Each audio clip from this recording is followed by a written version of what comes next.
President Putin and Indian Prime Minister Narendra Modi at the moment while we are talking are in Samarkand and attending Shanghai Cooperation Organization's meeting. What do you think is the significance of this meeting while there's a war going on in Ukraine? Well, definitely the significance of this meeting is very high, and it's not only clear for Russia.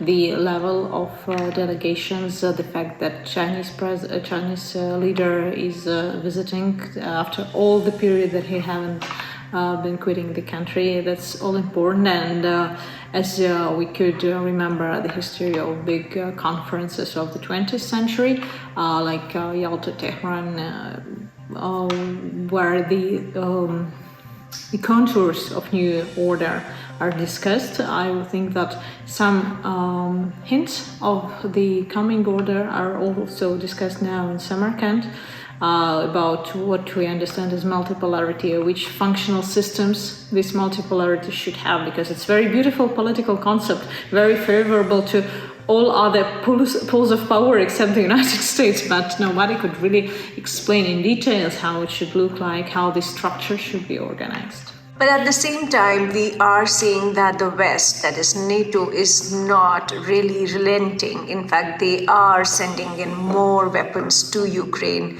They are completely adamant that it's Russia in the wrong. Yes, I would say it's pretty clear now that the relations between Russia and the West are in the phase of hybrid war. And the more we proceed in time, the less hybrid it becomes, the more old school style of war we see.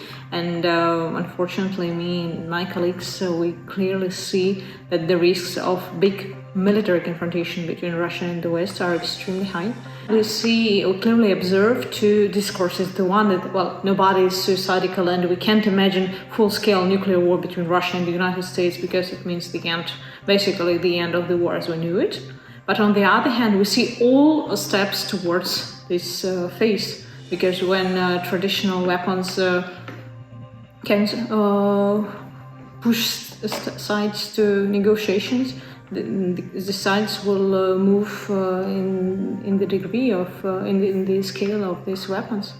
So you are essentially saying that there will be escalation of a military confrontation between Russia and the West. Well, I would love to see any sign that we move into another direction, but I can't. Which means you're saying that the war in Ukraine will prolong and it will become more aggressive. I would say that's not only the question of exact military clashes in Ukraine, but I wouldn't neglect the chance that the direct military clash between Russia and the Western side can take place out of Ukraine.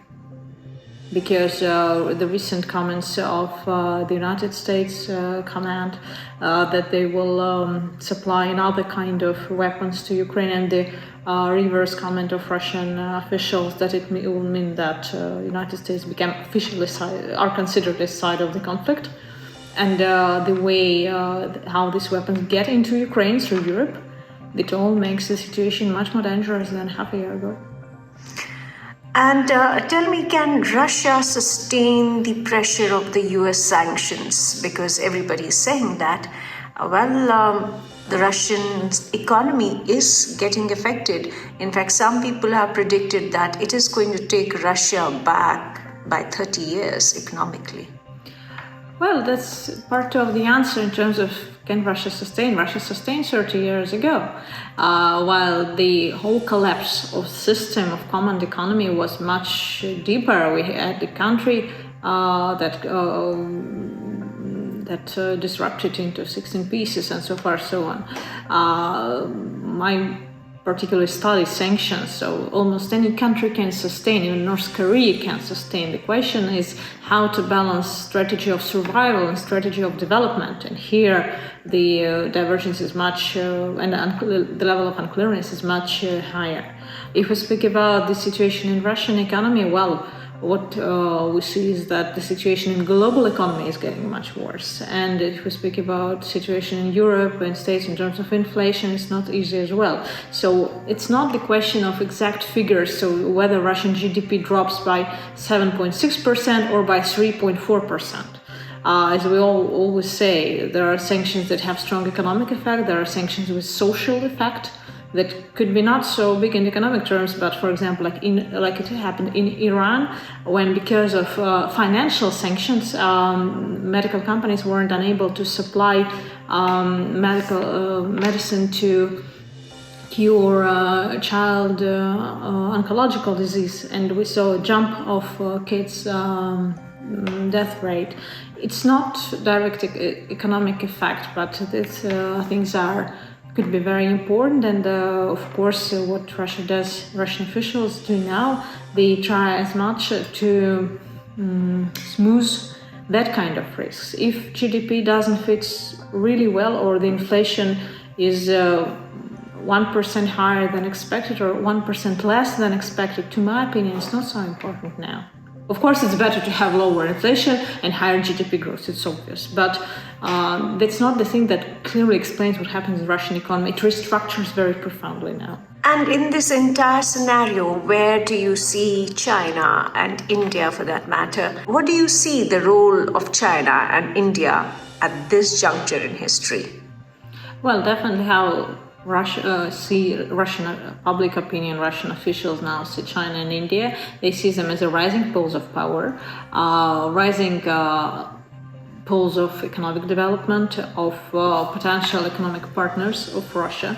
It definitely means that for many representatives of Russian elite, Russian managerial community, Russian business, they have to go through a very tough and deep transformation of their mindset. To my opinion, it's much harder than just diversification of oil supplies or gas supplies or wheat supplies. That's good that we do restructure them. That's great that we have an opportunity to sell and to supply these goods both to China and to India. And I would say that it's very important to remember, going beyond these trade statistics, it's not just supply of food or energy goods, it's supply of energy security, food security, and due to that, social security as well. Because what we observe now in Sri Lanka and Madagascar, it's not just the deficit of some particular goods, it's much more profound for developing countries. But for Russian elite to transform its mindset, to see the world map as a big one, is very hard. Like a small illustration, when we do study geography at school, we do this contouring maps. So when we see just the light blue map, and we have to add borders or some useful geographical information, capitals and so on. And we always, like generations, we had the map of the world, and like 1/4 big, particularly the map of Europe. We never had a map of Asia there, as specified in the European one. That's why we perfectly knew where is Slovenia, where are Balkan states. But for many people, Indonesia with hundreds of millions, or India and the position of Ceylon, Sri Lanka, are not so obvious. I mean, Ceylon during the Soviet time, yes, how it was widespread. That's a very deeply enrooted asymmetry of world understanding. And now the way how China and India behave in this situation is a very important trigger to change this mindset. China hasn't really done anything as of today, except for perhaps buying more Russian energy, probably coal mostly, and oil to some extent, discounted oil. Are there more expectations from China? Honestly, we made recently a very interesting research based exactly on statistics, figures, not on some declarations and quotes. And we made a research on logistics, how it is changing between Russia and China, and still the transit routes that goes from China through Russia and through Central Asia to Europe. still the cooperation is very intense, but of course it transforms. If we speak about the so-called global Chinese companies, well, I don't speak about public opinion, but if we speak about experts, nobody expected that Huawei would come and say, oh, we don't need American market, let's forget about this millions of dollars, we do stay with Russia, bye-bye United States sales. Of course, no. But the importance of local Chinese companies, of the second tier companies that are pretty big for Russian market, they are interested in cooperation. Russians are very interested in cooperation, but it needs time to settle this new infrastructure that wasn't presented till this year. And also speaking broader, not about particular China, but also about Russian-Indian economic cooperation, we have to accept that the old school image of fruitful international cooperation, when we have a beautiful forum, when we have a nice declaration, great concert and party, press releases about new memorandums of understanding and agreements for millions and millions of intentions of investment, for Russia for coming years, it's over. Because even if this happens, it's not a good idea to promote it so widely. So to analyze what's going on, we have to adjust a bit our own understanding how we evaluate fruitful economic cooperation under new circumstances. If China at the moment decides to invade Taiwan and make it its own integral part, do you think that Russia would come to Chinese aid? Well, I think that if China decides to go this way, they would rely on their own efforts, the same as Russia dealing with Ukrainian issue doesn't really ask for Chinese aid. When we saw these springs and comments in Western media that China didn't provide aid, but there was no any hint that Russia asked for. Yeah. So I think that if China decides to deal with Taiwan by any means of the state, they would rely on any means that they control. So with a weaker America, are we now saying that China has taken over as, if not the global leader, but at least Asia's uncontested leader? Well, I don't see here such an exact link, because US is a weakening leader, because it's very hard to compete with US position 30 years ago, even for US now. And the macroeconomic indicators are important, but they are important for ordinary people, for local immediate decisions about some particular investments, but strategically, American economy is still strong and very well funded from all over the world.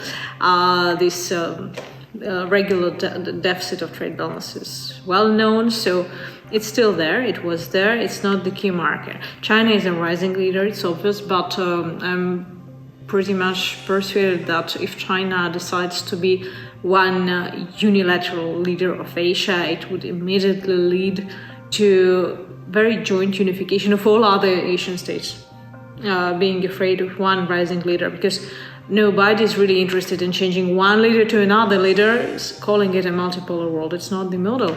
And we see, of course, the rising Chinese activity, especially economic activity in the region, but at the same time we see at least an attempt multiplied by Russian efforts, Indian efforts, to keep an option of alternative development of the system in greater Eurasian region, not just in Asia, based on SCO, based on BRICS formats, based on strengthening of Russian-Indian relations.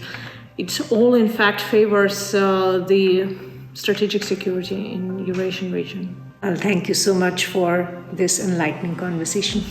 For such fine news breaks and video features from ground on your mobile phones, don't forget to subscribe to our channel, The New Indian, by clicking on the bell icon.